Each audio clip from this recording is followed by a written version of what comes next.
Bismillahirrahmanirrahim. Assalamualaikum warahmatullahi wabarakatuh.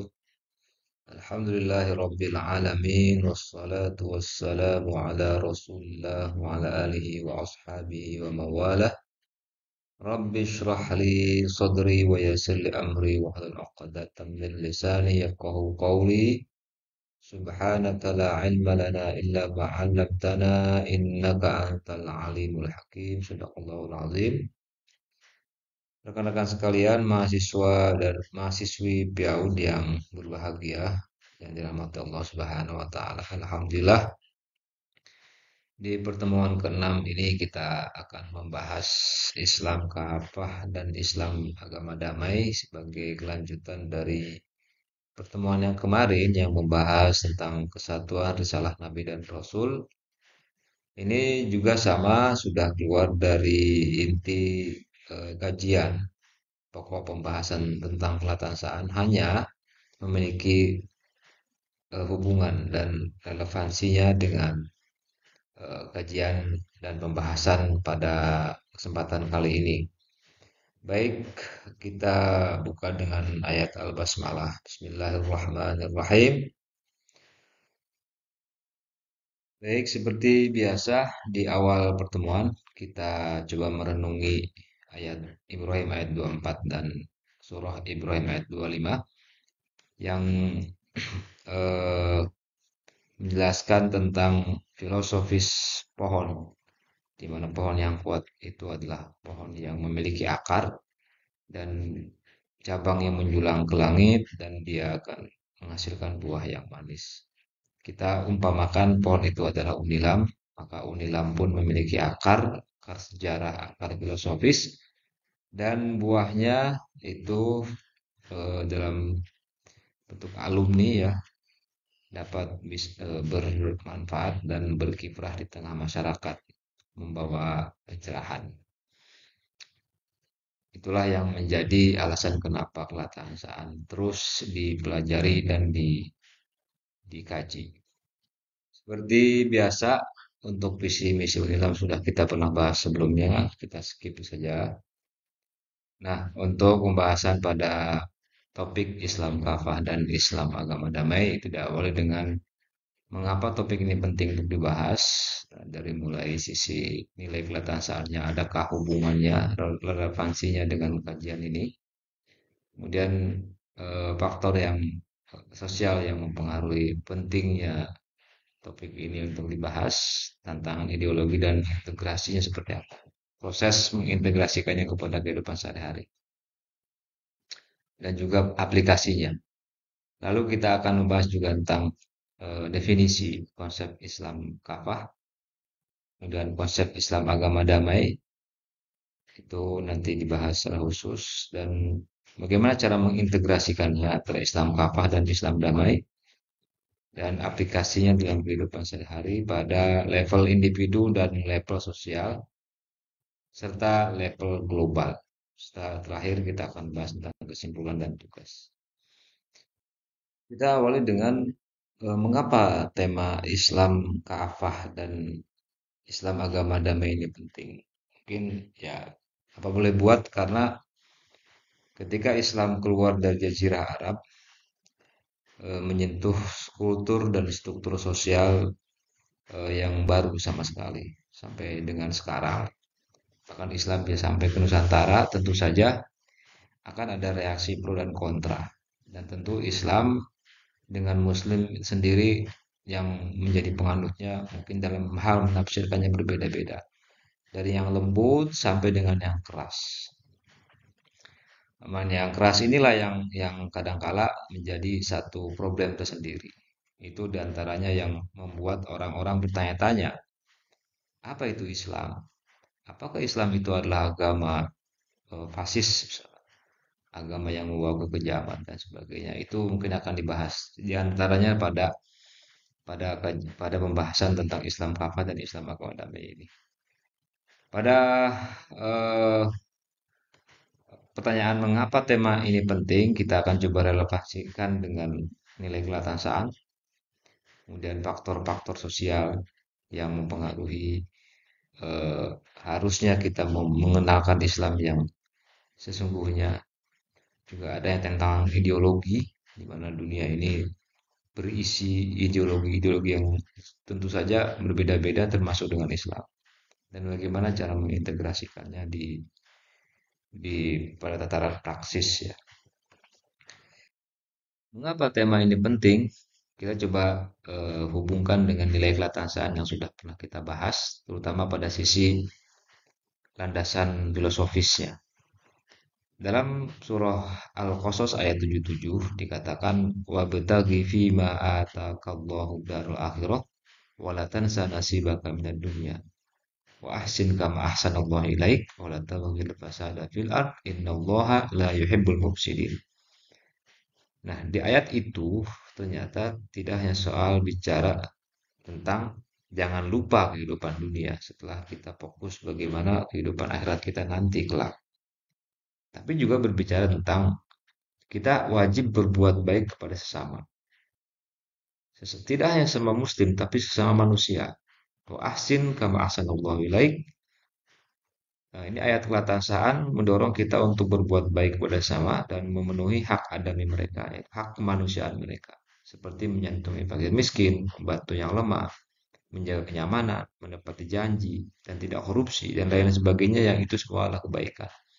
Jadi, agama Islam pun dengan ayat yang satu ini bisa disebut sebagai agama yang sangat humanis.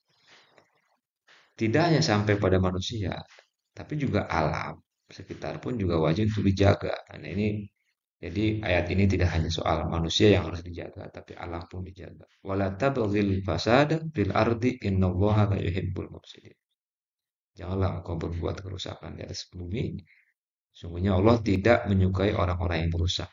Ayat kelatasan yang ini yang kedua, nilai yang kedua. Mendukung pelindungan dan pelestarian alam, seperti tidak membuang sampah sembarangan. Dan kalaupun kita mau memanfaatkan alam, eh, kayunya misalkan, tambangnya, itu tidak berlebihan dan tidak merusak. Ini nilai yang memandu kita untuk bisa berbaik hati kepada manusia, juga berbaik hati kepada alam. Alasan yang kedua, mengapa tema ini penting untuk dibahas adalah kenyataan sosial di tengah masyarakat itu muncul dikotomi atau pemisahan antara apakah harus menjadi muslim yang taat tapi tidak ramah atau menjadi muslim ramah tapi imannya setengah-setengah. Jadi Islam KTP. Ini wajar sebagai respon terhadap eh, sebuah peristiwa-peristiwa pidana misalkan kekerasan di beberapa belahan dunia yang lain yang seringkali membawa membawa-bawa tafsir Islam sehingga orang menjadi bertanya-tanya. Bahkan orang yang sudah yakin pun juga ini orang awam ya. Melihat seperti itu akan berdampak kepada pendangkalan akidah, lemah. Hanya pilihannya antara itu dua. Saya harus jadi muslim yang taat tapi tidak ramah seperti para kelompok-kelompok yang ekstremis tadi. Ataukah menjadi muslim ramah tapi iman setengah-setengah. Ini mereka yang awam ya, yang tidak mengkaji lebih dalam tentang Islam lalu mereka hanya menyimpulkan sendiri. Maka di Indonesia ya sebagaimana juga ada pengelompokan, ada eh, Islam priai, Islam abangan. Itu terjadi sampai sekarang. Jadi Islam itu di tengah masyarakat ada yang disebut sebagai Islam KTP. Ini fenomena menggambarkan fenomena sosial di sekitar kita, terutama di tanah air. Yang mana mereka hanya punya KTP yang menunjukkan bahwa mereka hanya Islam eh, secara KTP, tapi keyakinannya kurang. Boleh jadi karena memang pendidikannya yang kurang. Dia kurang terdidik oleh pendidikan agama. Tapi ini juga jangan dilupakan bahwa ada sekelompok orang yang dalam tanda kutip kecewa dengan masyarakat, sekelompok orang Muslim yang melakukan hal-hal yang tidak sesuai sejujurnya dengan ajaran Islam yang damai, sehingga mereka memilih untuk tidak terlalu eh, taat. Yang penting adalah dia ramah terhadap sesama. Ini PR bagi kita semua, bagi kalangan yang paham betul bagaimana peristiwa dan fenomena sosial di sekitar kita. Oleh karenanya dibutuhkan pemahaman yang clear, yang fix tentang Islam pun di saat yang sama kita bisa menjadi muslim yang taat dan juga bisa menjadi muslim yang ramah. Dan kalau kita bahas lebih dalam, ternyata Islam itu menyeru umatnya untuk terus mendukung perdamaian dan penyebaran perdamaian. Lalu kita jawab kembali untuk yang ketiga, mengapa tema ini penting? Alasannya adalah tantangan ideologi. Ini berkaitan dengan yang pertama tadi. Kekerasan atas nama Islam terjadi di beberapa tempat. Dan kita bersyukur akhir-akhir ini mungkin di Indonesia sudah mulai menghilang meski kita sudah pernah merasakan adanya sebuah peristiwa yang besar, nah itu mengatasnamakan Islam. Maraknya narasi ekstremisme yang mengklaim representasi Islam kafah, tapi justru bertentangan dengan nilai-nilai perdamaian. Efeknya umat Islam mendapat stigma negatif dan sentimen anti-Islam, Islamophobia dari masyarakat dunia. Islamophobia atau kebencian terhadap Islam ini satu sisi dapat dipahami karena memang ada sekelompok orang yang salah memahami Islam. Tapi juga kita harus bisa menjawab dan membuktikan bahwa Islam pertama tidak seperti demikian. Dan yang kedua, eh, kita pun juga ke dalam berupaya untuk eh, mengajak umat Islam agar mau untuk membahas dan mengkaji Islam lebih dalam ke internal umat Islam sendiri agar Islamophobia ini seiring dengan waktu juga akan hilang. Dan alasan ketiga kenapa kita eh, penting untuk membahas tentang Islam kapan Islam damai ini menunjukkan bahwa ingin menunjukkan bahwa Islam itu adalah cinta perdamaian. Bahwa pentingnya membangun pemahaman yang utuh dan holistik, bahwa komitmen total pada Islam justru mewajibkan seorang muslim menjadi agen perdamaian.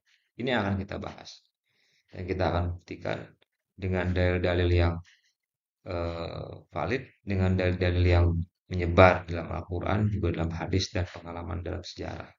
Jadi ada dalil Quran, dalil hadis, dan dalil-dalil sejarah yang menunjukkan bahwa Islam itu adalah agama yang menyeru umatnya untuk totalitas dalam ketaatan kepada Allah.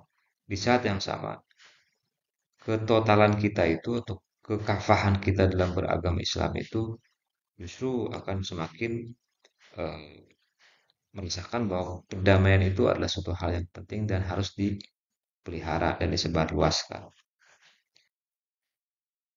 Ada pertanyaan kemudian, apa makna sesungguhnya dari Islam kafah dan Islam agama damai?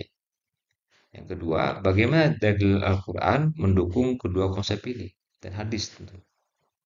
Yang bertiga, bagaimana menyelaraskan kedua konsep ini dalam praktek keberagaman kontemporer di mana dunia semakin sempit dengan adanya teknologi informasi, informasi begitu cepat, bahkan bisa terjadi hoax.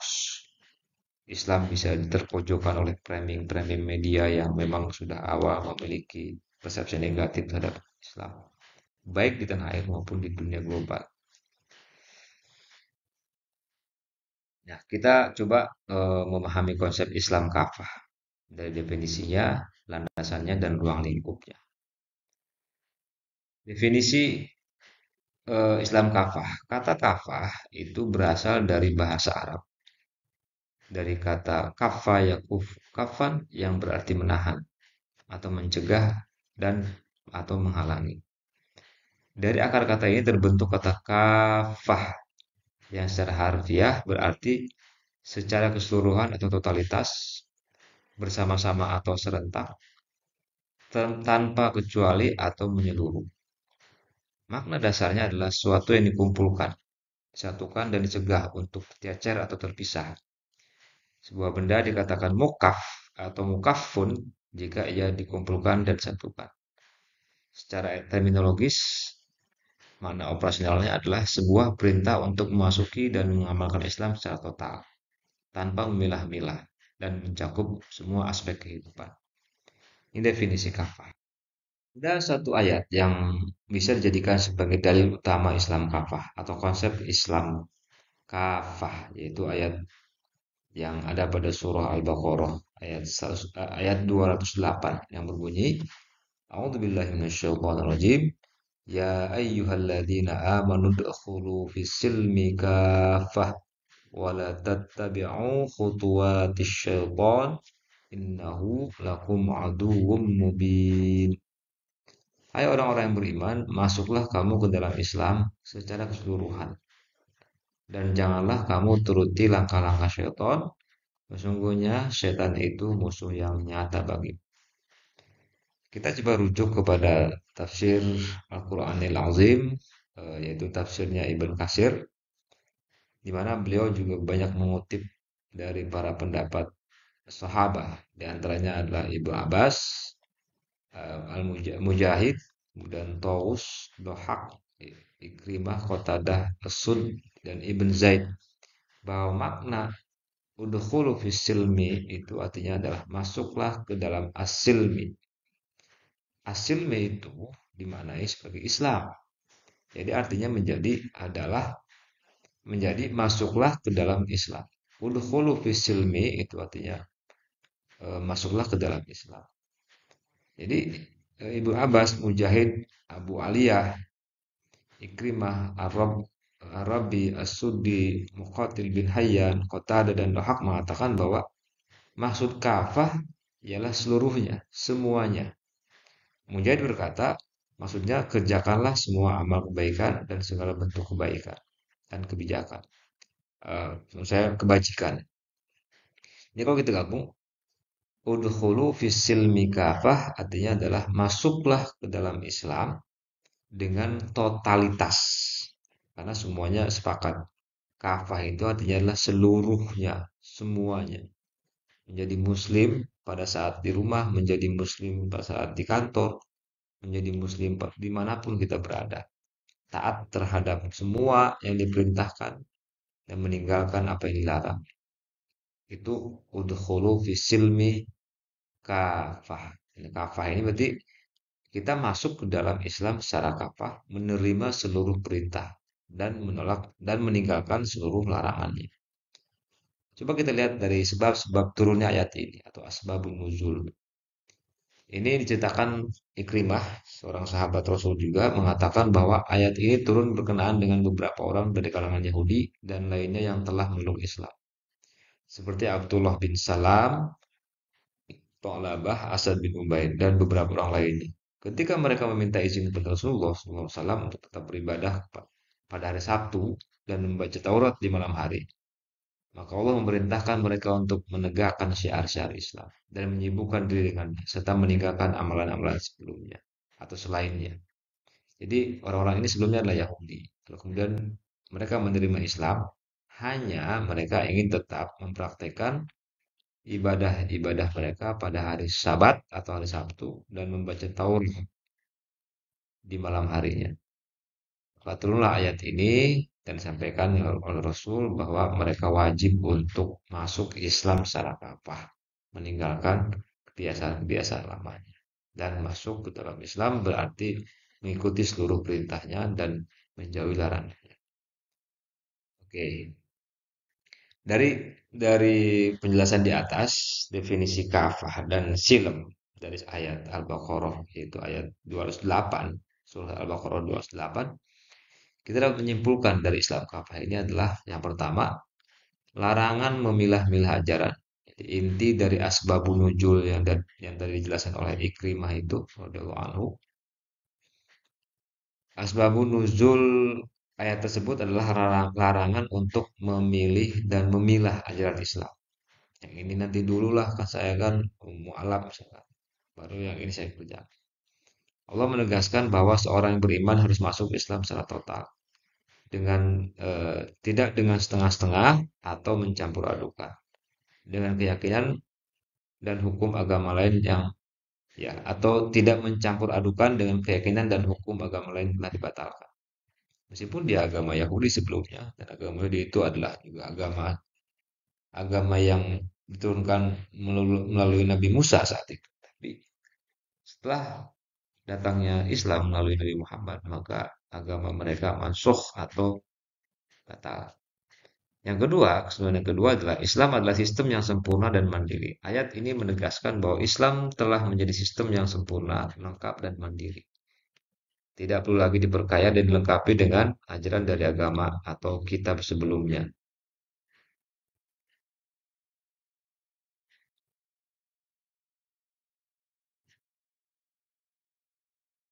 Yang ketiga, penegasan risalah kenabian Muhammad. Perintah ini juga merupakan penegasan bahwa Nabi Muhammad SAW adalah nabi terakhir yang risalahnya menghapus atau menasakh risalah sebelumnya. Oleh karena itu, berpegang teguh pada syariat Islam adalah kewajiban dan meninggalkan syariat lama adalah konsekuensi dari iman. Yang keempat, konteks yang relevan. Situasi ini sangat relevan hingga hari ini. Asbabun nuzul ini mengajarkan kita untuk tidak bersikap ala carte atau menu pilihan. Jadi Islam itu seperti menu gitu. Mana yang bisa kita ambil, mana yang kita tidak yang kita tinggalkan. Tidak seperti itu dalam beragama. Hanya mengambil hukum-hukum yang ringan dan sesuai selera, lalu menolak atau mengabaikan hukum yang dianggap berat atau tidak sejalan dengan semangat zaman. Tidak ada hukum Islam yang dikatakan sebagai tidak sesuai dengan semangat zaman, misalkan hukum waris. Karena sekarang sudah ada kesetaraan. Hukum waris yang mengatakan bahwa perempuan mendapatkan setengah dari apa yang didapatkan oleh laki-laki. Ini nggak sesuai karena tidak sesuai dengan semangat zaman dan harus ditinggalkan. Tidak tidak setara. Begitu juga dengan hukum-hukum pernikahan. Di mana hukum pernikahan itu ketat, tidak boleh selain antara laki-laki dan perempuan. Ini kesimpulan dari Islam apa? Islam total dari A to Z kita meyakininya dan kita mengamalkan. Ruang lingkup Islam kapah itu ya ada lima. Pertama adalah akidah serta keyakinan, tauhid yang murni.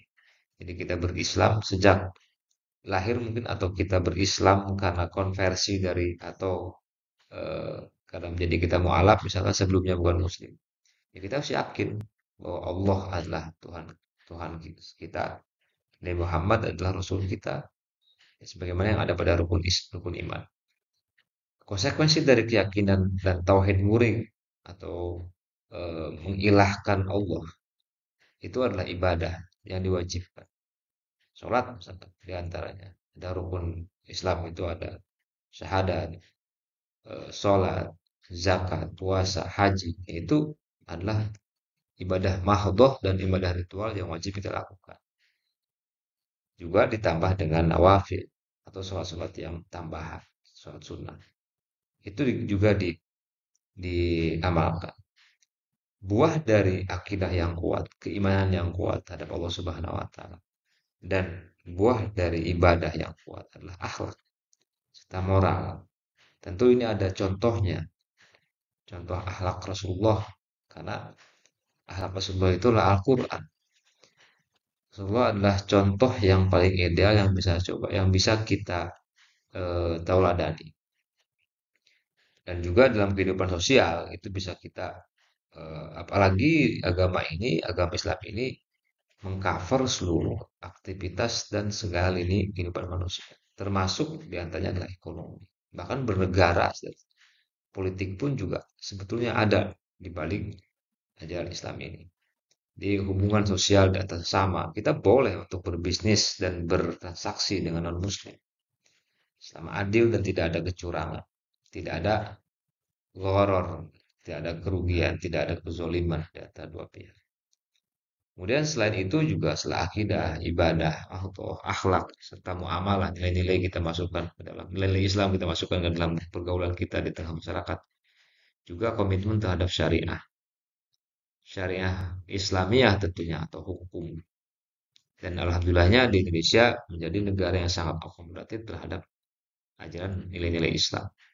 Ada beberapa yang sudah menjadi undang-undang, undang-undang haji, undang-undang pangan, undang-undang zakat. Nah, ini menunjukkan bahwa negara kita sangat menghormati umat Islam karena memang negara kita adalah negara besar dan memiliki penduduk mayoritas Muslim. Jadi wajar kalau misalkan Islam menjadi salah satu inspirasi dalam pembentukan hukum. Baik, sekarang kita masuk ke dalam konsep Islam sebagai agama damai. Kita akan bahas tentang definisi Islam agama damai, apa dari Quran dan hadisnya dan dari sejarahnya. Pengertian Islam agama damai. Kita coba dari kata dari secara bahasanya, secara harfiah. Islam sendiri sebetulnya kalau bicara agak damai, kedamaian lah agama yang damai itu berasal dari namanya sendiri, akar katanya. Islam berasal dari kata salima yang berarti selamat, sejahtera, damai, dan berserah diri. Kata salam yang berarti damai juga berasal dari kata atau akar kata yang sama. Salam adalah ucap sapaan umat Islam, Assalamualaikum, yang artinya semoga keselamatan dan kedamaian tercurah untuk. Ibnu Qayyim al-Jauziyah menjelaskan, Islam dibangun di atas dua dasar, berserah diri kepada Allah dengan tauhid dan berlepas diri dari syirik serta permusuhan. Ini ada dalam kitab Madarijus Salikin, kitab dengan nuansa sufinya dari Syekh Ibnu Qayyim al-Jauziyah. Seorang ulama yang pakar dalam mufradat atau kosakata Al-Quran, lafaz-lafaz Al-Quran, menulis bahwa as-silmu wassalam wa atarku lil harbi wal khubutu ila salama. As-silmu dan as-salam berarti meninggalkan peperangan dan menuju kepada keselamatan. Ini yang ada pada surah Al-Baqarah tadi, ayat 208 yang berbunyi udkhulu fis silmi kafah. As-silmu wassalam adalah meninggalkan peperangan dan menuju kedamaian atau keselamatan. Yang kedua, tentang Islam sendiri beliau berkata, al-islamu huwa al-istislamu lillahi ta'ala bitta'ah wal inqiyadu lahu fis silmi. Islam adalah penyerahan diri kepada Allah melalui ketaatan dan ketundukan dalam kedamaian. Nah, di sini ada kedamaian. Menurut beliau Al-Asfahani, Islam bukan sekedar tunduk, tapi tunduk dengan semangat damai dan keselamatan. Jelas, Islam sendiri secara generik memiliki arti secara harfiah adalah damai, sejahtera, selamat. Nah, coba kita konfirmasi kepada Al-Quran. Di sini ada dua ayat yang sangat menjelaskan bagaimana Islam itu sejak lahir membawa semangat perdamaian. Yang pertama adalah prinsip hidup damai. Ini dari surah Al-Anfal ayat 61 yang berbunyi A'udzubillahi minasyaitonirrajim wa in janahu lis-salmi fajnah laha wa tawakkal 'alallahi innahu huwas samiul alim. Dan jika mereka musuh cenderung kepada perdamaian, maka hendaklah engkau juga cenderung kepadanya atau kepada perdamaian dan bertawakallah kepada Allah. Sungguh dialah yang maha mendengar lagi maha mengetahui. Ini dalam keadaan perang mungkin ya. Karena di sini ada konteks musuh. Jadi Islam sejak awal tidak pernah menyebarkan permusuhan. Tapi kalau memang dia diserang, maka kita tidak boleh diam sebagai respon terhadap serangan atau bentuk kezaliman kepada Islam. Maka ada istilah perang dalam Islam. Ayat ini memerintahkan kaum muslimin untuk menerima tawaran damai. Jadi eh, karena memang eh, secara genuine Islam ya agama damai. Lalu kemudian sekarang itu banyak peperangan di antara umat Islam sendiri bahkan, yaitu karena faktor politik. Atau adanya serangan dari luar Islam juga faktor politik. Ada nuansa-nuansa politiknya sehingga tidak murni bahwa mereka itu eh, memang memang hobi perang. Kemudian, nah ini yang tadi saya katakan bahwa meskipun dalam sejarah Islam selalu orang selalu melihat sejarah perangnya. karena memang menarik ya. Padahal dalam Islam itu ada larangan untuk memulai permusuhan. Jadi apa yang terjadi? Ya, sebetulnya itu adalah respon terhadap serangan orang lain. Oke, ayat yang kedua ini juga mempromosikan perdamaian. Itu larangan memulai permusuhan. Surah Al-Baqarah ayat 190. Wa qatilu fi sabilillahi alladhina yuqatilunakum wa la ta'tadu. Innallaha la yuhibbul mu'tadin. Dan perangilah di jalan Allah orang-orang yang memerangi kamu. Tetapi janganlah kamu melampaui batas, karena sesungguhnya Allah tidak menyukai orang-orang yang melampaui batas. Perang hanya dibolehkan untuk membela diri. Itu prinsip. Zaman Rasul peperangan itu tidak pernah muncul dari inisiatif umat Islam. Jadi semua adalah berangkat dari kedengkian dan kehasutan orang-orang jahiliyah, lalu kemudian terjadilah perang karena itu adalah dalam rangka membela diri. Nah, ini dua prinsip hidup damai dan larangan memulai perang. Jadi kedamaian itu adalah satu identitas Islam yang tidak bisa lepas. Kemudian yang selanjutnya ada prinsip keadilan dan kebaikan. Ini intinya. Seperti prinsip TNI. Kita cinta damai tapi lebih cinta kemerdekaan. Nah, itu prinsip juga yang ada dalam Islam. Jadi eh, kalau harus perang dalam rangka untuk mempertahankan harga diri dan marwah umat Islam, itu tidak mungkin, tidak pasti terjadi. Tapi bukan berarti Islam yang memulai untuk melakukan peperangan. Karena Islam adalah agama yang menjunjung tinggi keadilan dan kebaikan. Prinsip inilah yang hilang dari dunia kita sekarang ini. Lalu kemudian umat Islam sekarang itu terjadi perlawanan di beberapa tempat. Bahkan gerakan-gerakan ekstrim itu bisa jadi umumnya adalah diakibatkan oleh adanya kezoliman yang menimpa umat Islam. Sehingga di beberapa tempat terjadi pemberontakan atau perlawanan. Yang paling dekat adalah apa yang terjadi di Palestina hari ini. Tapi dunia tidak peduli bahwa di balik eh, konflik yang terjadi di Palestina itu adalah hilangnya keadilan. Bagaimana bisa orang orang luar bisa dengan mudahnya masuk ke dalam Palestina dan mengusir semua penduduknya? Meskipun dilihat dari sejarah bahwa mereka orang Israel itu adalah pewaris tanah Palestina, itu bisa dibuktikan bahwa itu tidak benar. Karena orang Israel yang mengaku sebagai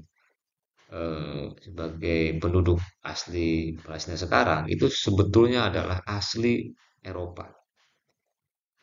Hampir mungkin minoritas ya, orang Israel yang asli Yahudi. Tapi mereka yang konversi dari orang Eropa menjadi Yahudi. Ya, itulah mereka yang sekarang ada di Zionis itu, gerakan Theodor Herzl.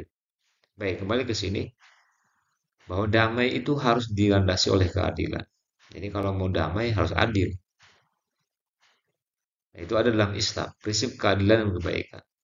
Dalam surah An-Nahl ayat 90, "Innallaha ya'muru bil adli wal ihsani wa ita'i dzil qurba wa yanha 'anil fahsya'i wal munkari wal baghi ya'izukum la'allakum tadhakkarun." Sungguhnya Allah menyuruh kamu pada berlaku adil dan berbuat kebajikan, memberi kepada kaum kerabat, dan Allah melarang dari perbuatan keji, kemungkaran dan permusuhan. Dia memberi pengajaran kepadamu agar kamu dapat mengambil pelajaran. Ini ada al-adl, al-adl dan al-bagh, permusuhan. Islam melarang untuk permusuhan dan menyeru kepada keadilan. Yang kedua, surah Al-Maidah ayat 8. Ya ayyuhalladzina amanu kunu qawwamina lillahi syuhada bil qist wa la yajrimannakum syana'anu qaumin ala alla ta'dilu ya'dilu huwa aqrabu littaqwa wattaqullaha innallaha khabirum bima ta'mal.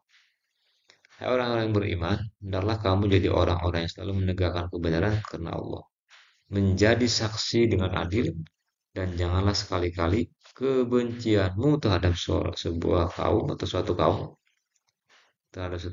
mendorong kamu untuk berlaku tidak adil. Ini fair. Justru kita umat Islam di beberapa belahan dunia itu itu menjadi korban rasis ya. Mereka membenci kita bukan bukan mereka tidak akan pernah adil karena memang mereka benci. Jadi dalam Islam tidak perbedaan bahkan dengan musuh pun kita tetap harus adil. Tapi bagi kelompok lain, sebut saja di Palestina sekarang, tidak ada keadilan untuk Islam. Yang ada adalah kebinasaan.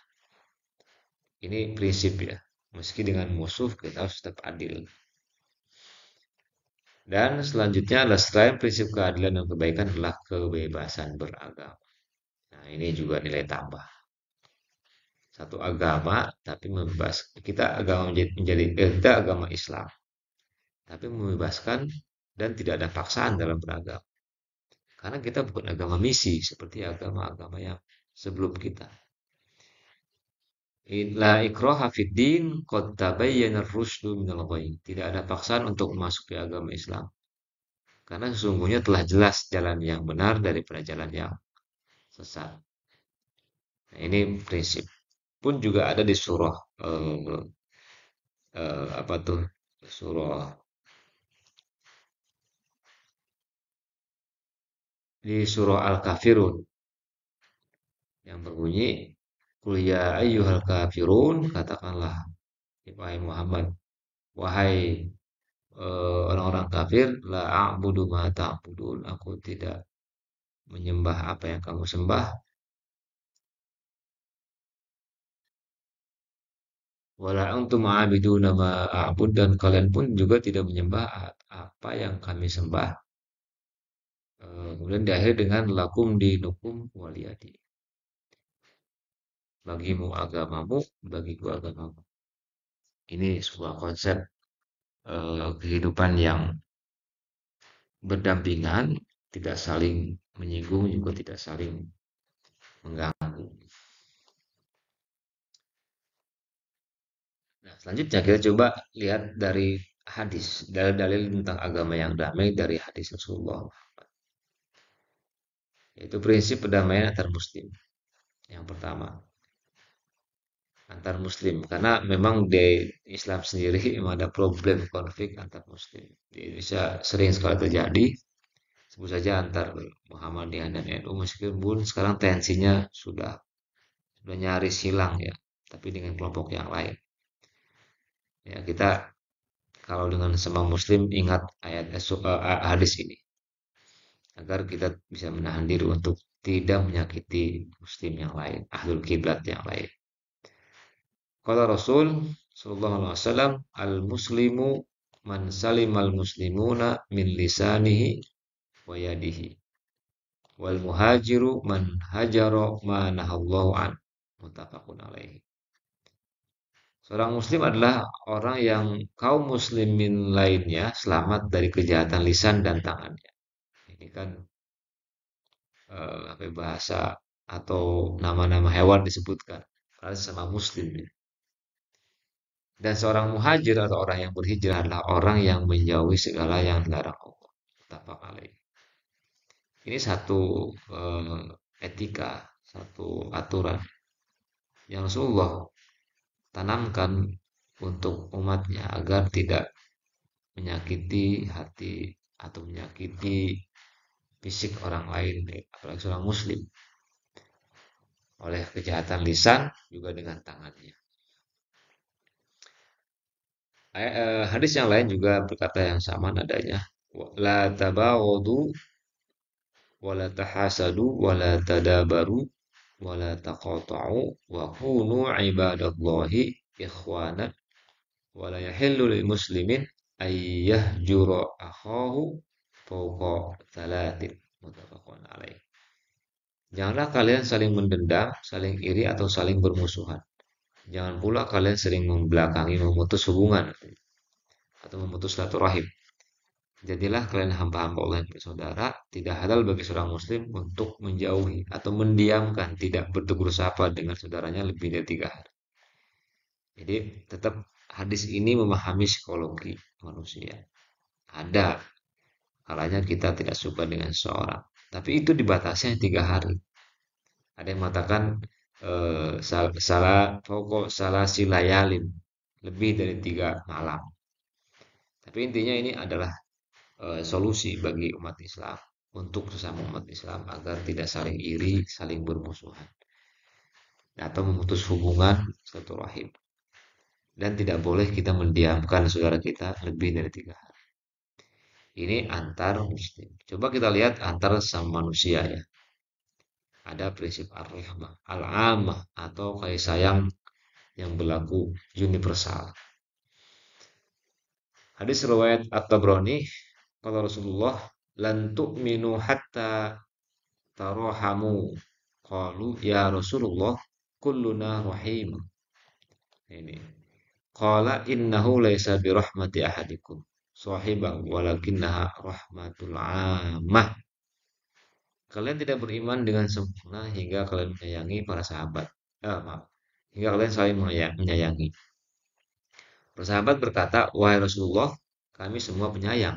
Beliau bersabda, "Sungguhnya yang dimaksud bukanlah kasih sayang salah seorang dari kalian kepada temannya, tetapi kasih sayang kepada semua orang.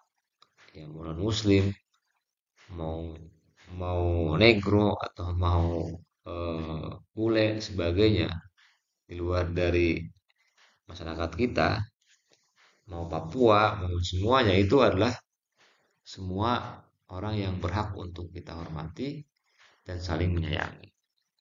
Kalau dalam bahasa umat Islam di Indonesia itu dikenal dengan ukhuwah basyariyah, persaudaraan antara sama manusia. Ada ukhuwah basyariyah, ada ukhuwah imaniyah, ada ukhuwah islamiyah. Ukhuwah Islam, ukhuwah antar iman, dan ukhuwah antar sesama. Dan yang hadis yang terakhir juga menunjukkan perdamaian atau persaudaraan antara sama manusia.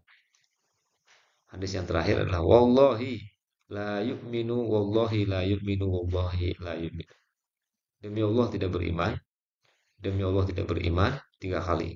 Demi Allah tidak beriman. Ditanyakan kepada beliau, siapa wahai Rasulullah?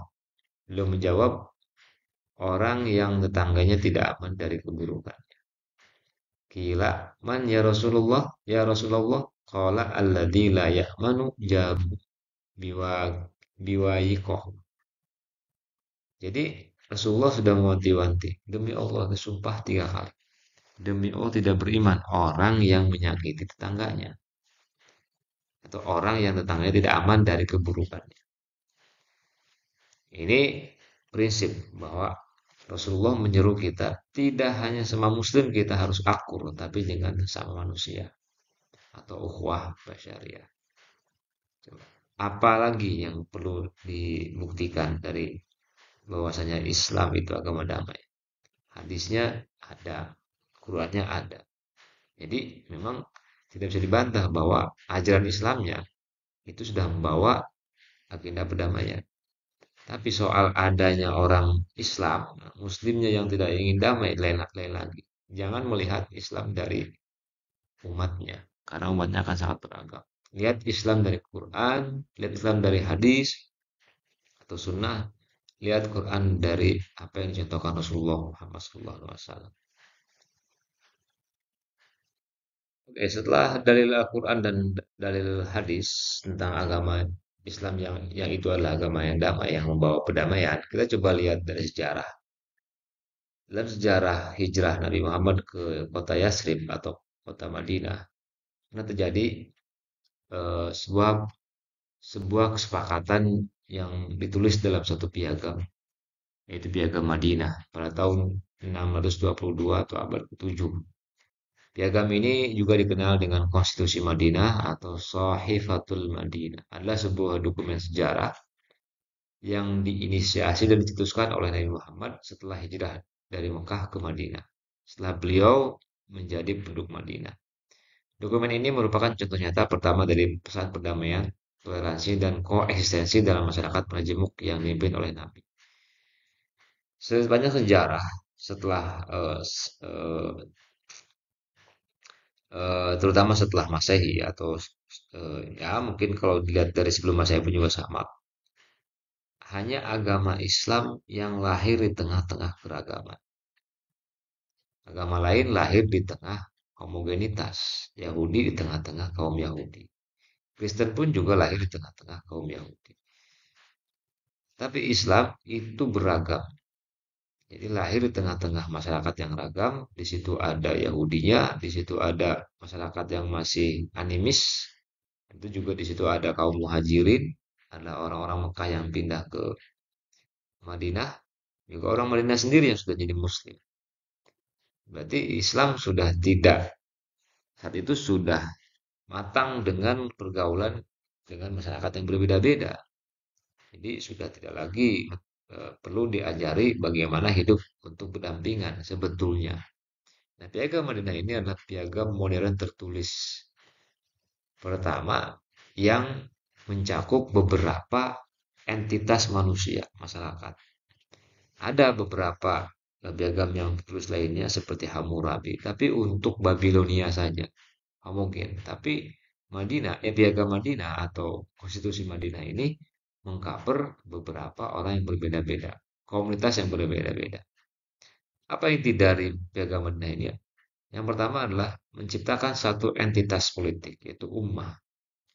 Piagam ini menyatukan berbagai suku, suku Aus, Khazraj, dan agama Muslim, Yahudi dan Pagan, penyembah berhala di Madinah menjadi satu komunitas politik yang disebut ummah. Ini meliputi ikatan kesukuan tradisional. Coba bayangkan, satu kesepakatan yang dibentuk oleh Rasul tanpa mengislamkan mereka, tapi diajak untuk membuat satu kontrak politik agar mereka memiliki kesatuan dan persamaan persepsi dalam menjaga Madinah sebagai kampungnya bersama.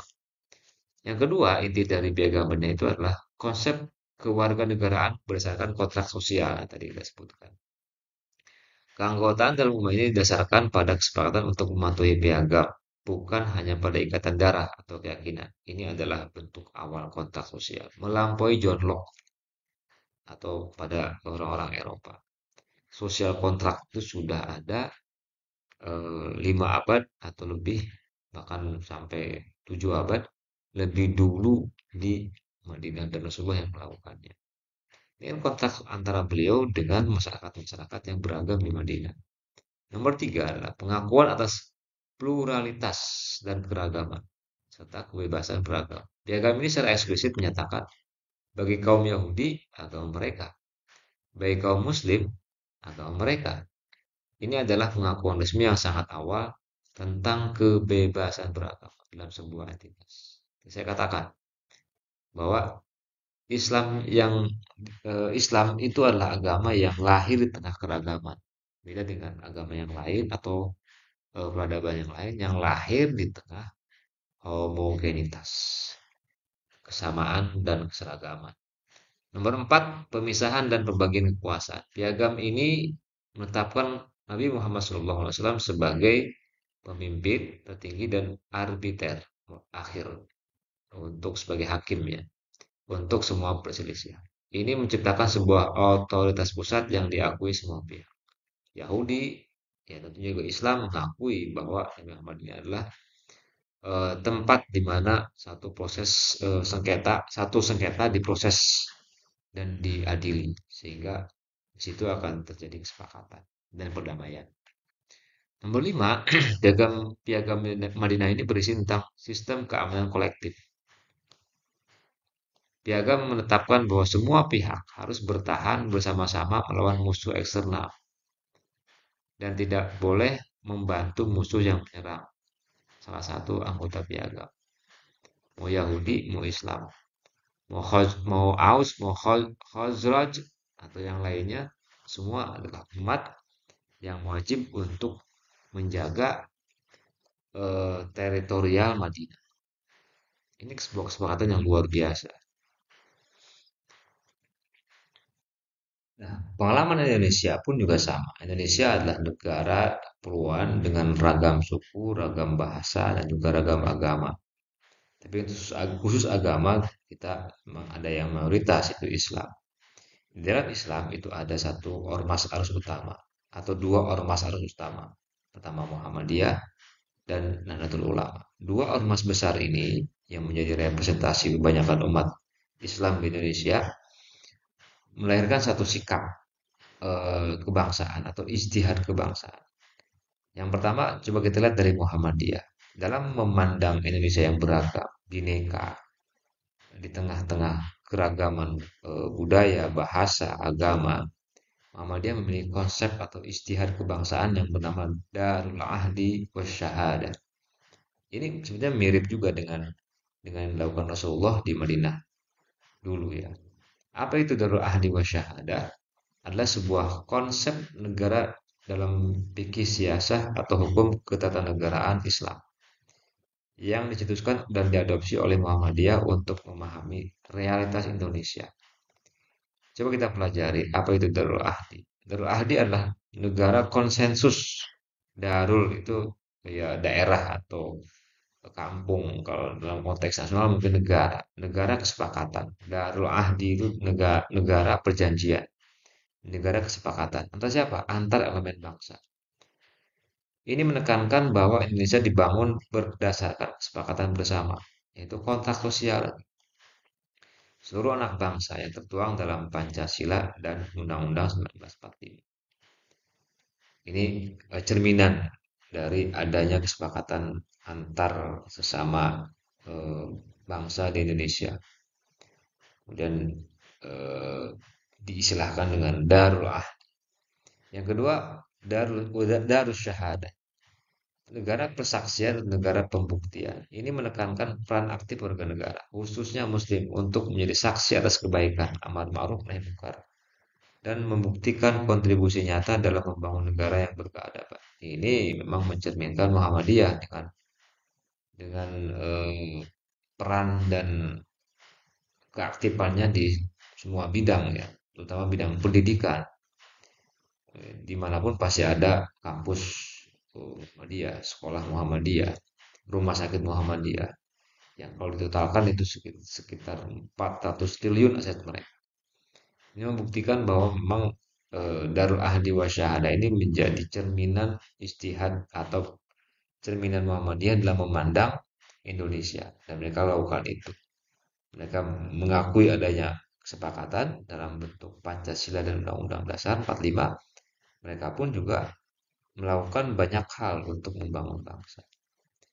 Nomor tiga, konsep ini merupakan alternatif dari dikotomi klasik dalam fikih tradisional yang membagi dua dunia hanya menjadi Darul Islam dan Darul Harb. Memang sekiranya konsep ini kan sulit untuk diterima oleh masyarakat dunia ya dengan kompleksitas persoalannya, berbagai macam ideologinya.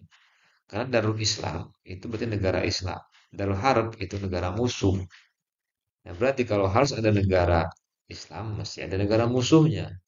Ini menggambarkan sebuah pertentangan atau konflik global di zamannya.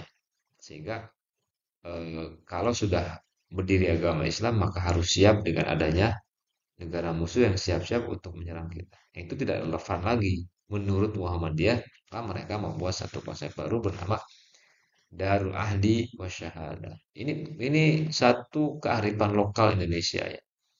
Karena di negara-negara Timur Tengah yang mayoritas Muslim, mereka tidak merasa harus ada perjanjian antar bangsa atau antar elemen negaranya. Atau mereka hidup sama-sama orang Arab, ya mungkin ada imigran, tapi tidak sebanyak di Indonesia keragamannya. Begitupun di Eropa, Eropa semua Kaukasoid, mereka semua orang-orang Eropa sendiri, rasnya Kaukasoid dengan perawakan yang besar dengan kulit putih. Mereka ngomongin ini eh, kelebihannya Indonesia ya, sehingga mengharuskan Muhammadiyah untuk membuat satu konsep dan istihad kebangsaan yang unik, yang menggambarkan bahwa Indonesia ini adalah satu negara kesepakatan. Nah, signifikasi bagi Indonesia dan umat ya, ini untuk apa? Agar kita tidak terjebak dalam konflik. Karena dulu kita pernah konflik memperebutkan negara ini apakah harus menjadi negara Islam atau negara komunis kah atau negara sekuler gitu. Jadi semua itu udah lewat. Nah, sekarang kita sudah mengakui umat Islam mengakui ini negara Indonesia yang harus dijaga, harus dipertahankan, harus dibela dan sudah tidak lagi relevan untuk membahas lagi soal konflik-konflik akan dijadikan seperti apa negara kita. Saatnya membangun. Nah, ini apa kepentingannya bahwa Darul Ahdi wa Syahada ini ketika Muhammadiyah mendeklar bahwa ini sebagai bentuk sikap kebangsaan mereka. Satu adalah meredakan ketegangan. Konsep ini menjadi jalan tengah yang damai antar aspirasi keagamaan dan kewajiban kebangsaan. Merendahkan potensi konflik antar identitas Muslim dan identitas keindonesiaan. Ini Islam sendiri kan di Indonesia juga cukup banyak. Ada yang agak keras, ada yang kaku, ada yang lentur, ada sebagainya. Tapi memang semua mereka ya beriman kepada Allah. Hanya tidak jarang terjadi sebuah konflik antar umat Islam. Juga tidak jarang konflik antar sama warga negara. Apalagi kalau misalkan berkaitan dengan masalah ras atau suku. Itu sangat sensitif. Yang kedua adalah memperkuat NKRI. Dengan menerima Pancasila sebagai konsensus final Muhammadiyah sebagai ormas Islam terbesar kedua secara tegas memperkuat integrasi nasional. Dalam rangka apa? Untuk menjaga NKRI. Perkuat NKRI. Karena bukan tidak mungkin dan tidak mustahil NKRI akan bubar. Dan caranya adalah dengan apa? Dengan membuat cipta kondisi peperangan konflik antar masyarakat. Itu mudah sekali. Nah, ini bisa mengikat kekuatan batin dan kekuatan sosial agar NKRI tetap utuh. Tambah negara kita adalah negara yang sangat kaya akan sumber daya. Itu memungkinkan divide et impera atau politik pecah bambu atau belah bambu itu akan terjadi kembali.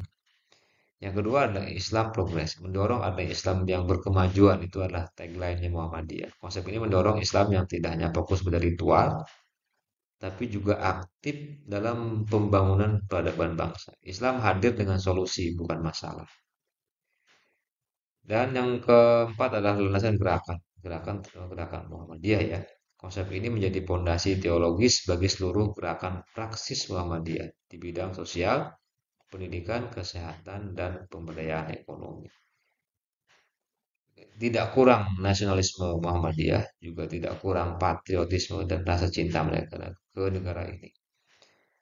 Oleh karenanya, mereka banyak berbuat, tidak banyak berteori, tidak banyak bicara, tapi banyak berbuat.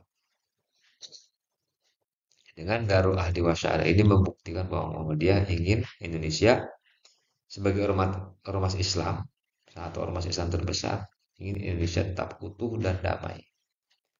Dalam NU sendiri, NU juga salah satu satu di antara dua ormas besar Islam atau ormas arus utama, ormas Islam arus utama di Indonesia. Dia pun juga atau NU pun juga punya satu konsep dan istihad kebangsaan. Selain juga Muhammadiyah, NU memiliki istilah as-siyasah al-aliyah as-samiyah. Kalau ini apa namanya belum sekiranya belum tercantum dalam dokumen NU tapi sering diucapkan menjadi satu sikap politik. Konsep siasah alias Samia ini merupakan pedoman politik organisasi NU, berarti politik tingkat tinggi yang meliputi politik kebangsaan, politik kerakyatan, dan atau serta etika berpolitik. Ini dalam rangka untuk eh, merespon gerakan politik atau kultur politik Indonesia yang kadang-kala mencetuskan konflik. Bahkan di internal NU. Orang NU sendiri kan ada berbagai macam latar politik di parpol manapun ada orang NU-nya. Maka NU berkepentingan untuk menyatukan mereka.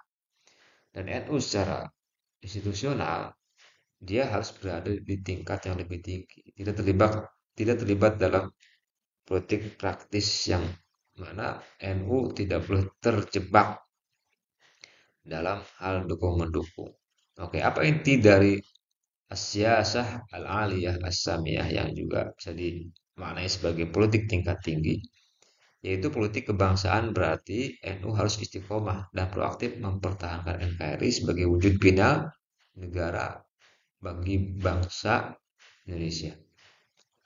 Dan yang kedua, politik kerakyatan. Antara lain bermakna NU harus aktif memberikan penyadaran tentang hak-hak dan kewajiban rakyat, melindungi dan membela mereka dari perlakuan sewenang-wenang dari pihak manapun.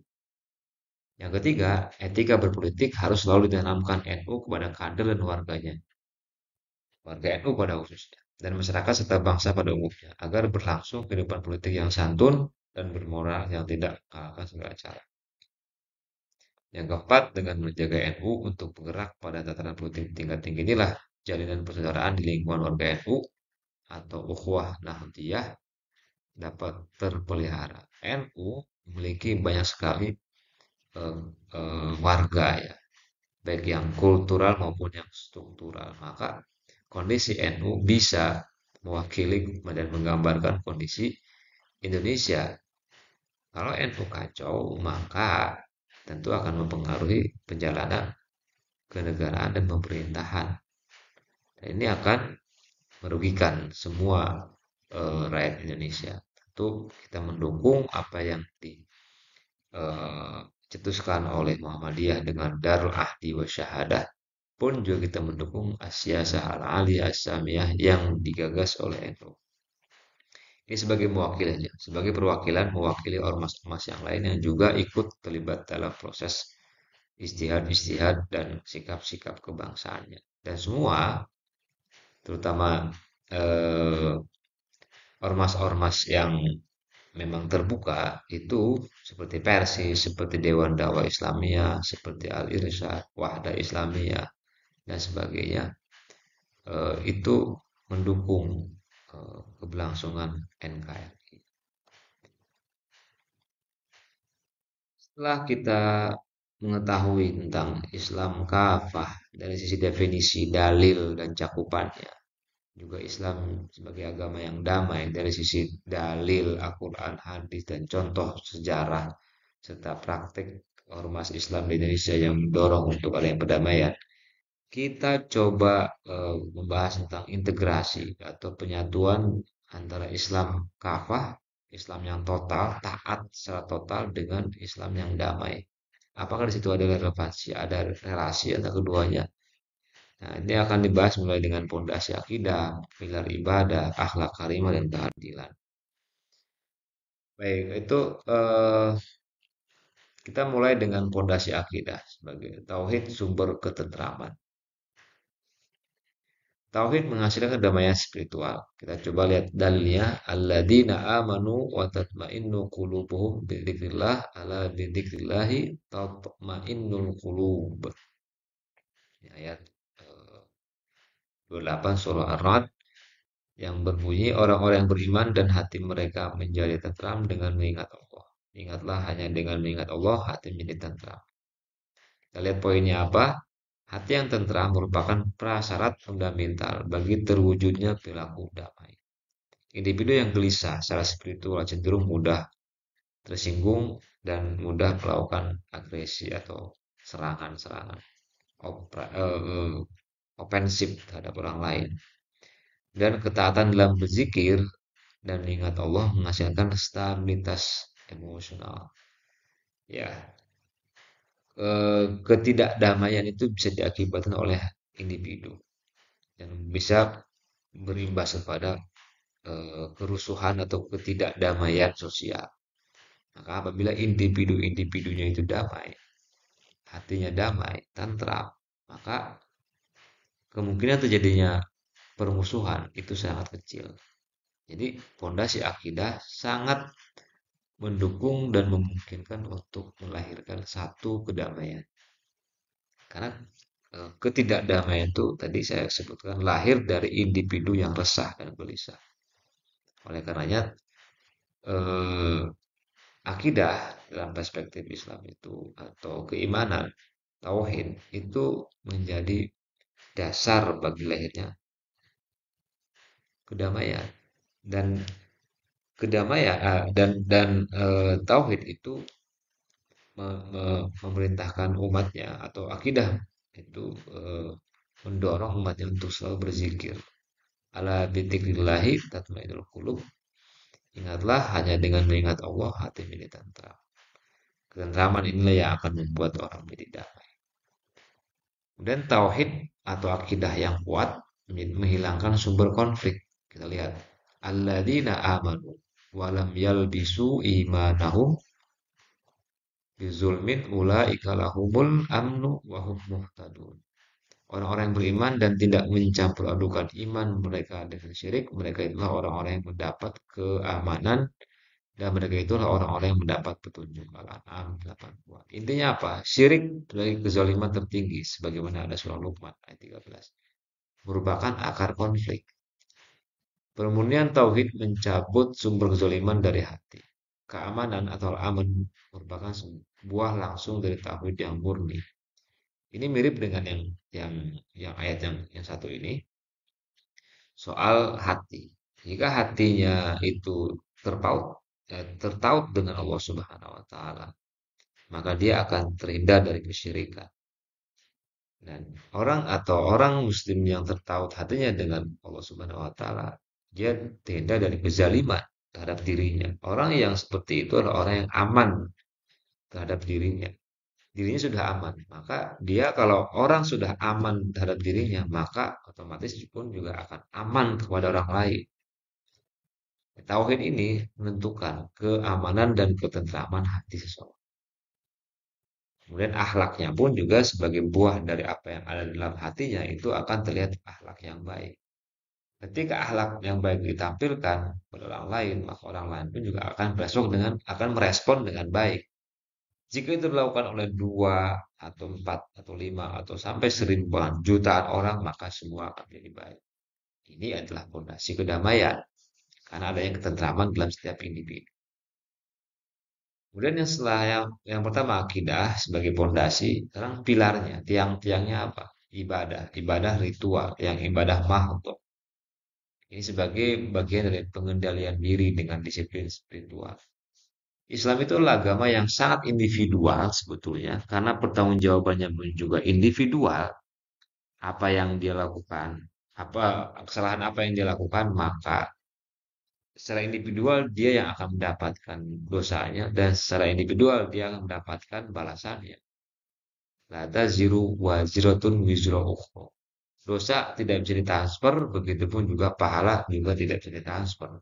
Pertanggungjawaban pribadi masing-masing. Namun demikian Islam seindividu-individunya tapi berefek pada efek-efek sosial.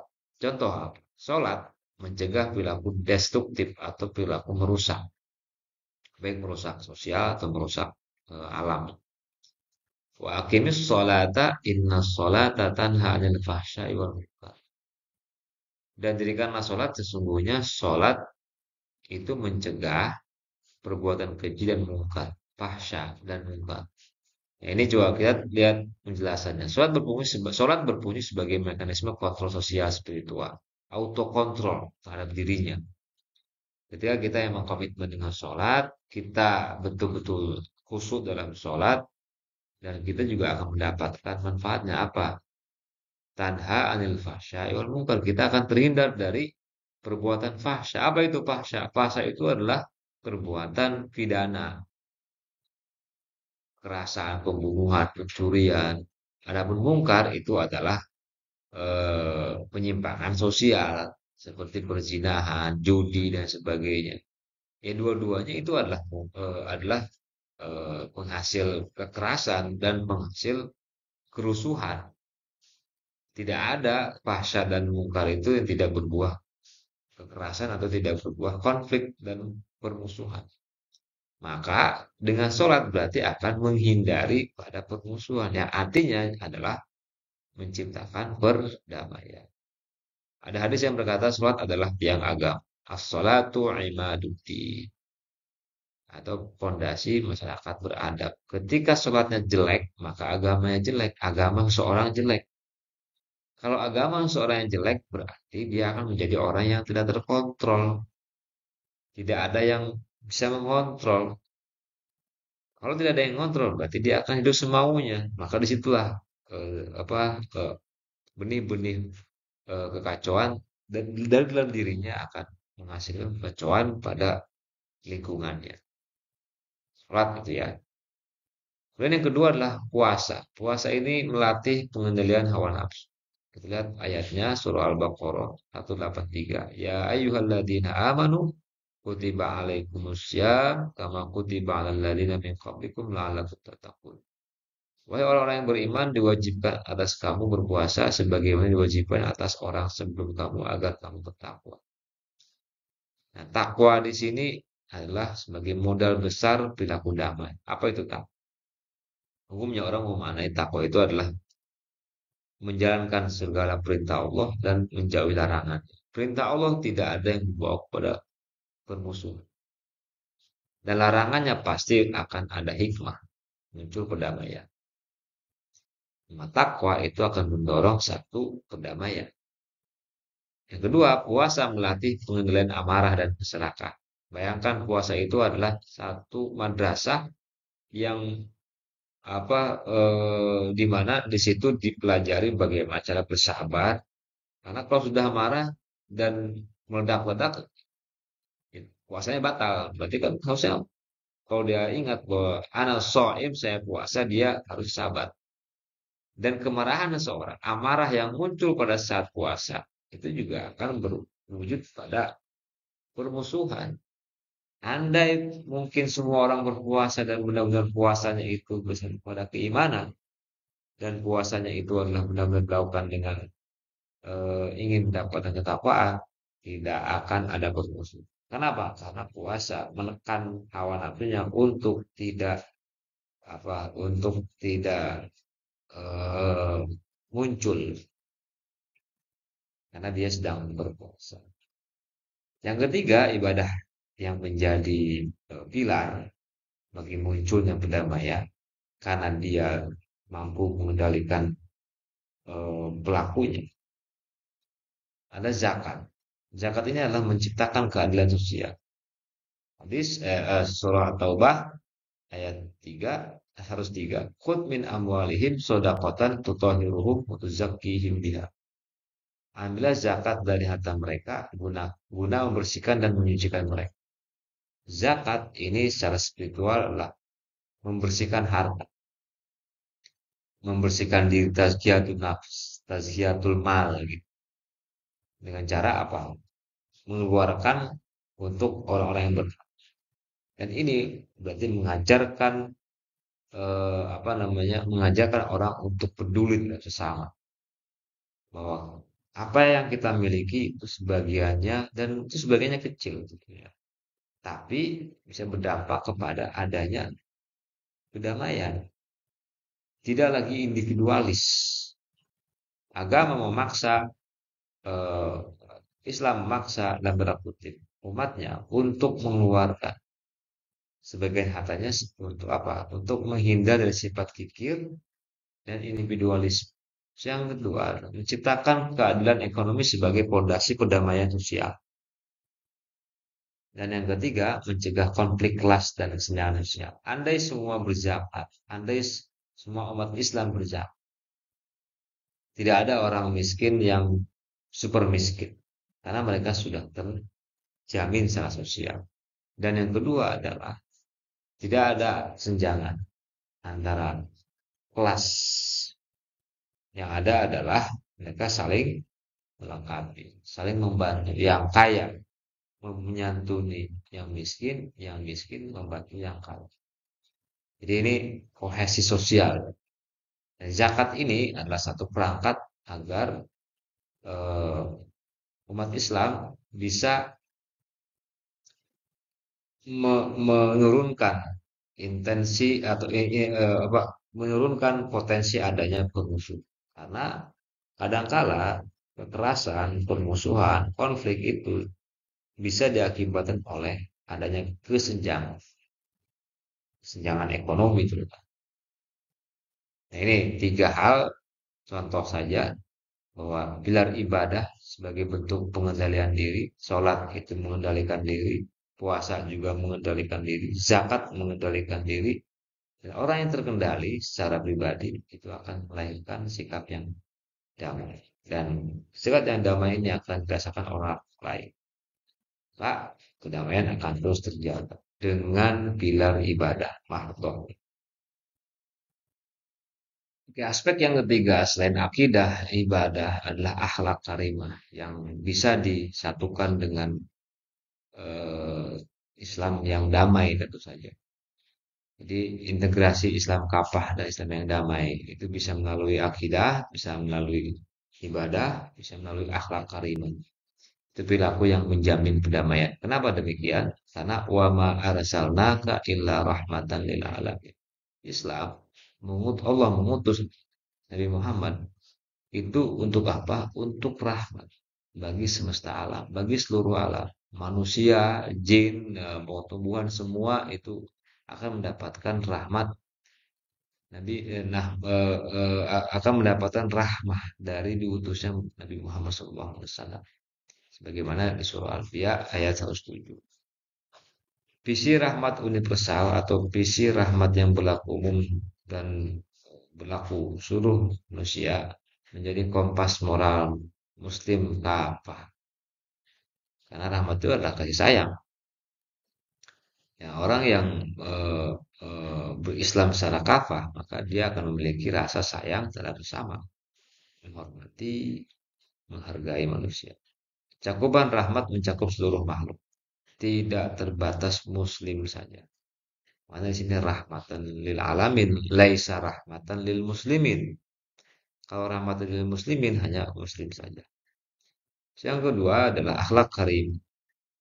Rasulullah juga dan eh, diutus oleh Allah Subhanahu wa taala untuk menyempurnakan kemuliaan akhlak. Innama bu'istu liutammima makarimal akhlak. Sesungguhnya aku diutus untuk menyempurnakan kemuliaan akhlak manusia. Pentingnya kemuliaan akhlak bagi setiap individu, lagi-lagi individu sebagai apa? Sebagai sebagai bagian daripada masyarakat.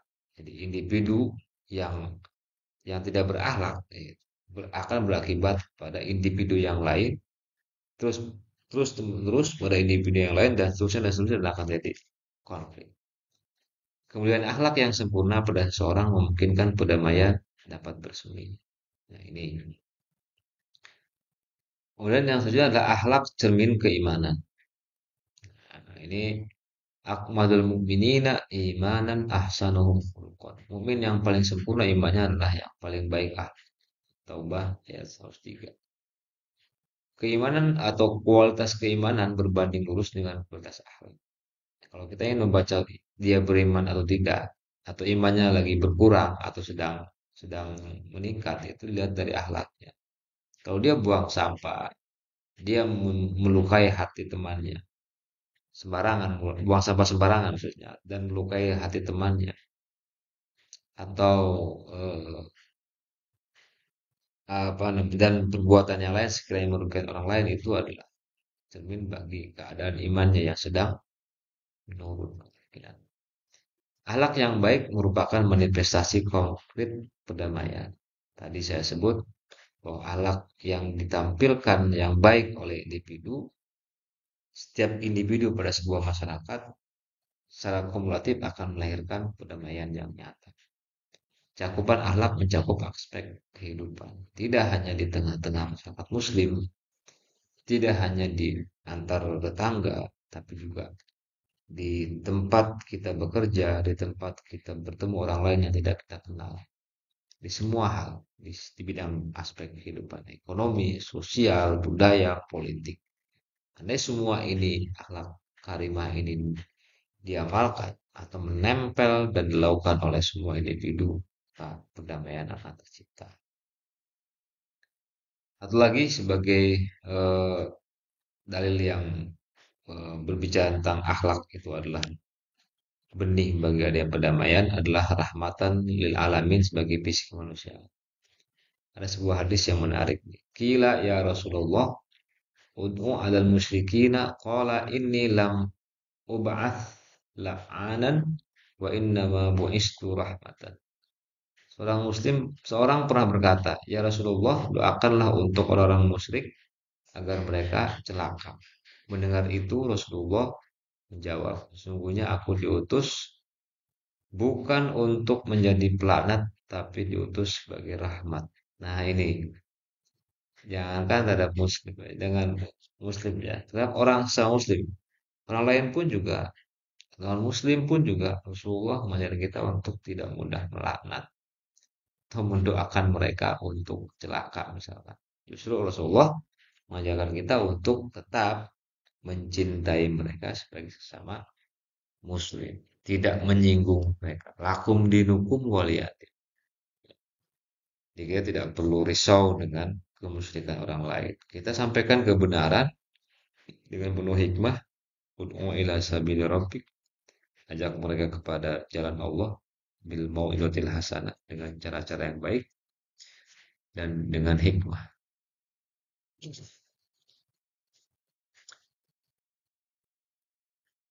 Baik, ini lanjut dan dimanapun kedamaian itu pasti membutuhkan eh, satu istilah yang wajib untuk ada yaitu keadilan. Dan konflik selalu dimulai dari ketidakadilan. Baik ketidakadilan dalam diri seseorang maupun ketidakadilan yang muncul di tengah masyarakat. Orang yang bentuk contoh yang tidak adil, seorang tidak adil pada dirinya adalah ketika dia eh, apa terlalu memporsir tentang tenaganya atau energinya untuk satu kegiatan tertentu. Dia tidak memberikan waktu pada tubuhnya untuk istirahat. Tidak adil berarti. Itu zolim. Maka ada istilah zolim terhadap dirinya. Maka ada doa, zolamna anfusan. Ya Allah, aku telah menzolimi diriku sendiri. Berarti dia tidak adil terhadap dirinya. Jadi ada ketidakadilan terhadap dirinya, ada ketidakadilan di tengah masyarakat terhadap masyarakat. Maka itulah sumber konflik. Berkeadilan meski terhadap musuh. Nah makanya jangankan dengan sesama muslim, kepada musuh pun orang Islam wajib untuk adil. Wala yajrimannakum syana'anu qaumin ala alla ta'dilu i'dilu huwa aqrabu taqwa. Janganlah kebencianmu dalam satu kaum mendorong kamu untuk berlaku tidak adil. Berlaku adillah karena adil itu lebih dekat kepada takwa. Keadilan sebagai prinsip yang mengatasi emosi kebencian. Kebencian itu tidak membuat kita tidak bisa adil kepada orang yang telah memusuhi kita. Dan mereka punya hak untuk kita perlakukan secara adil.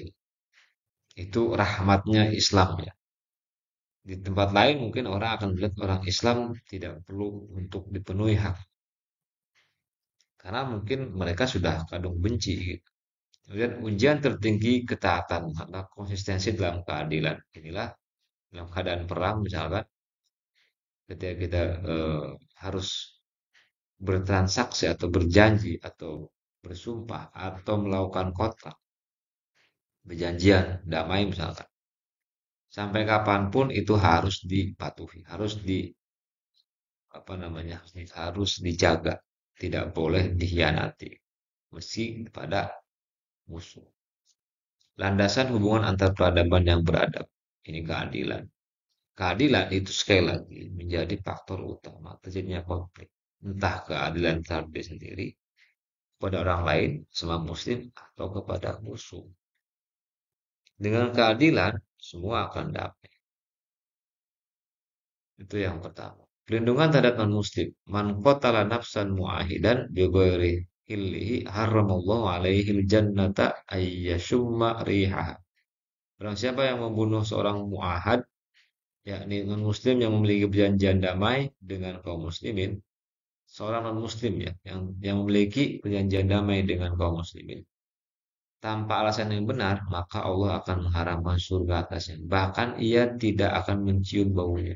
Masya Allah. Ini ancaman keras bagi pengkhianat perjanjian damai. Komitmen Islam terhadap tata dunia yang beradab. Perlindungan terhadap minoritas dan pihak yang berbeda keyakinan. Sayangnya memang Islam selalu menjadi korban pengkhianatan, tapi ya sudah.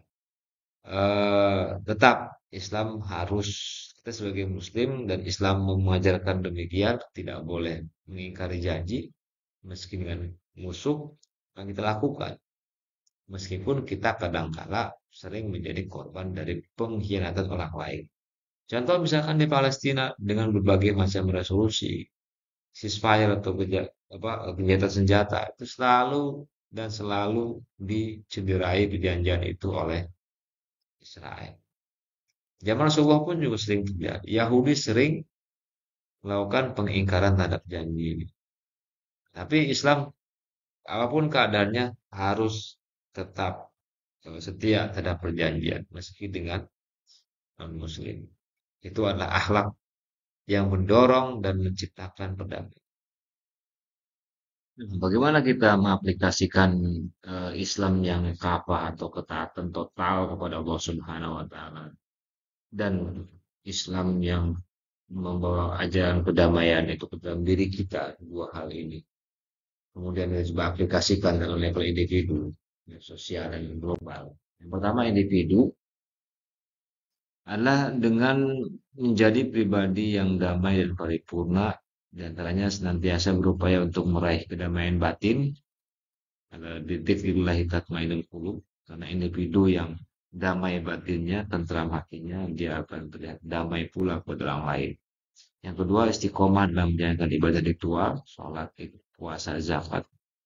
Karena dengan adanya dengan kita rutin atau konsisten dan istiqomah dengan sholat, puasa, zakat, zikir itu akan menjadi self control atau kontrol bagi diri sendiri. Itu menjadi terminal penyegaran jiwa untuk mengisi ulang energi kedamaian dan mengingat tujuan itu. Yang ketiga, apa yang bisa lakukan dari mengaplikasikan Islam kafah dan Islam yang damai itu adalah komitmen yang kuat terhadap akhlak yang mulia.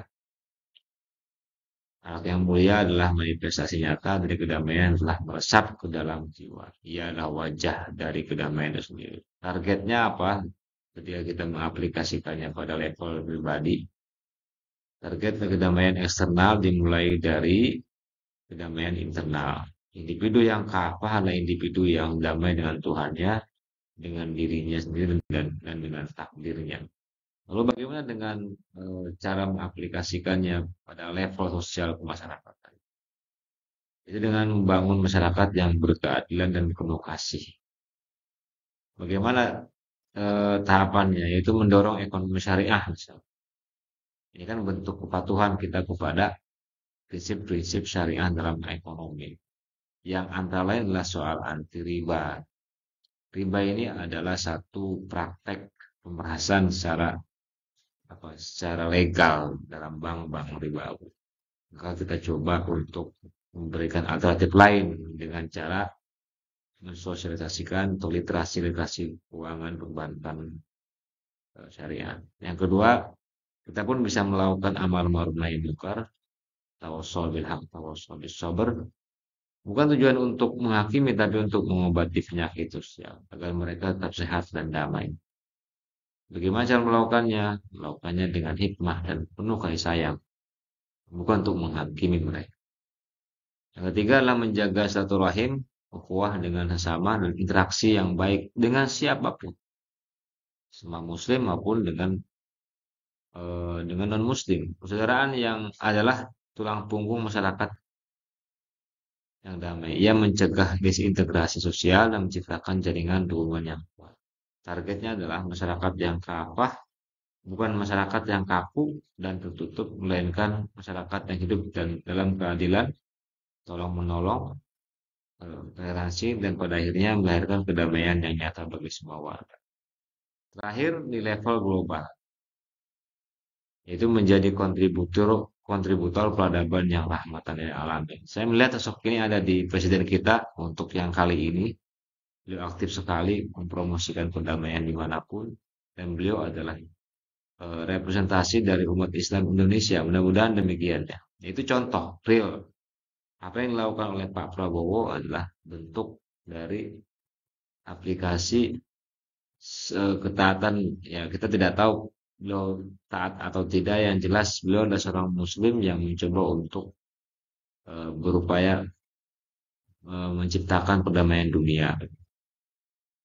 Satu, bagaimana dengan kita, yaitu menyebarkan nilai-nilai Islam tidak dengan pemaksaan atau kata-kata kasar, tapi keteladanan, dialog yang santun, dan karya nyata untuk kemanusiaan. Yang kedua, setia pada perjanjian. Ini sudah menjadi pakemnya umat Islam. Jangankan dengan sesama Muslim, dengan orang lain pun non Muslim, bahkan dengan musuh, itu adalah wajib kita untuk menjaga perjanjian yang telah disepakati. Sebuah negara atau masyarakat Muslim yang kafah adalah entitas yang paling dapat dipercaya janjinya. Yang ketiga, berjihad secara proporsional. Jihad tertinggi adalah melawan hawa nafsu. Jihad fisik boleh dilakukan dalam rangka membela diri dari agresi dan penindasan dengan aturan etika yang ketat. Ini adalah bentuk perdamaian melalui keadilan. Itu keadilan ya. Kita boleh berperang apabila kita terusir dari negara kita. Apabila kita diinvasi atau diserang dan ditindas sebagai bentuk perlawanan. Tapi setimpal, tidak melampaui batas. Nah, itu juga bagian daripada bentuk cintanya Islam kepada kedamaian. Bahkan ketika dalam peperangan pun kita tetap menjaga agar para wanita tetap hidup, anak-anak tetap hidup, pohon-pohon tetap berdiri, dan tidak ada satu properti pun diupayakan untuk tidak ada yang hancur, karena yang menjadi target hanyalah para kombatan saja, yaitu sebagai tentara musuh. Tidak ada wanita, anak kecil atau yang sudah manula menjadi target dari peperangan umat Islam. Ini contoh lagi bahwa umat Islam memang membawa kedamaian.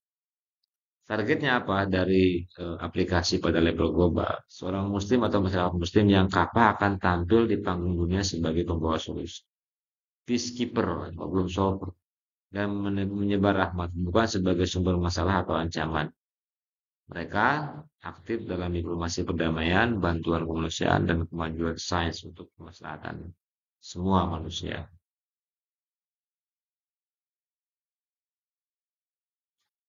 Oke, alhamdulillah kita sudah di ujung pembahasan.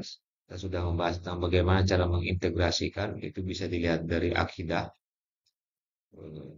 Mengintegrasikan apa? Mengintegrasikan Islam kafah dengan Islam sebagai agama yang damai, itu bisa lahir dari akidah yang kuat, karena itu akan menenteramkan diri, dan orang yang tentram dirinya dengan zikir kepada Allah, maka akan menenteramkan orang lain.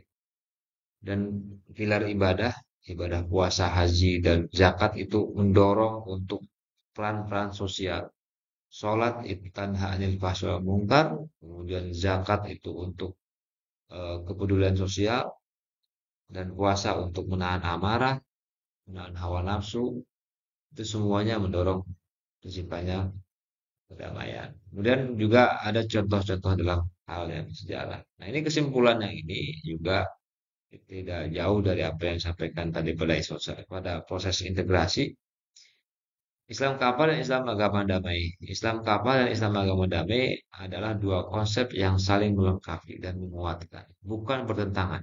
Jadi tidak ada pilihan. Kalau harus menjadi Islam yang total, Muslim yang totalitas, eh, eh, soal keramahan nomor dua nggak bisa. Meskipun kadang juga seperti itu kelihatannya ya. Maka masyarakat menilai demikian. Ada orang yang sangat taat dengan busana Muslim yang kental, dengan tampilan yang sangat terlihat Islaminya, tapi dia sangat kurang sopan atau bahkan apa namanya intimidatif misalnya, atau suka dengan kekerasan.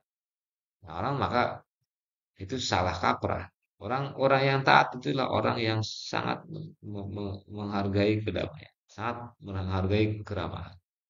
Maka dia ada dua konsep yang saling melengkapi. Tidak bisa memilih di antara duanya, memilih satu di antara dua. Tapi Islam pasti Islam yang taat, Islam yang total itulah Islam yang mencintai kedamaian. Meskipun kita lebih baik merdeka ketimbang harus Kita mencintai kedamaian tapi lebih mencintai kemerdekaan. Artinya apa? Jangan karena menjadi kita punya di negara damai, kita memiliki agama yang damai, lalu kita akan diam dengan permusuhan yang datang kepada kita. Narasi-narasi permusuhan. Tetap itu harus dilakukan, respon secara setimpal, tidak boleh berlebihan. Jadi agama damai itu tidak berarti agama yang selalu diam ketika dia ditindas. Yang kedua, Islam kafah adalah metode berislam secara total. Sedangkan Islam agama damai adalah substansi dari tujuan Islam itu sendiri. Ya makanya orang yang mempelajari Islam secara totalitas dan juga menaatinya dan mempraktekkan Islam secara total, itu pasti dia akan menemukan visi kedamaian yang luar biasa. Kalau ada orang yang tetap seperti tidak menghargai orang lain karena ketaatannya, itu dia salah kaprah. Tiga, klaim-klaim menjadikan Islam kafah sebagai pembenaran untuk kekerasan atau ekstremisme adalah distorsi terhadap makna yang sebenarnya. Ini harus kita antisipasi bahwa ketika kita tunduk total kepada Allah Subhanahu wa taala melalui Islam, tidak berarti kita tidak mampu untuk menjadi orang yang bisa berdamai dengan sesama, hatta dengan orang-orang yang di luar agama Islam. Karena kita punya ukhuwah basyariah. Empat, seorang muslim yang ideal adalah yang mampu mengintegrasikan komitmen keislaman yang total dengan peran aktifnya sebagai pembawa perdamaian dimanapun dia berada, mewujudkan visi rahmatan lil alamin. Ini amanah bagi seorang muslim yang ideal itu ya membawa kedamaian. Baik itu di lingkungan pribadinya, atau lingkungan sosialnya, atau lingkungan global. Karena kita suatu saat pun juga akan mendapatkan kesempatan untuk bisa berperan di lingkungan sosial kita. Juga bahkan kalau Allah percaya, misalkan kita akan bisa berperan di lingkungan global di dunia ini. Itu lebih terasa manfaatnya tidak hanya oleh saudara-saudara kita, tetangga-tetangga kita, atau orang Indonesia sendiri, tapi oleh dunia. Wallahu alam bishawab. Ini adalah kesimpulan dari kajian dan pembahasan tentang Islam kafah dan Islam agama damai. Dan selanjutnya terakhir adalah tugas. Silakan dipantau tugasnya.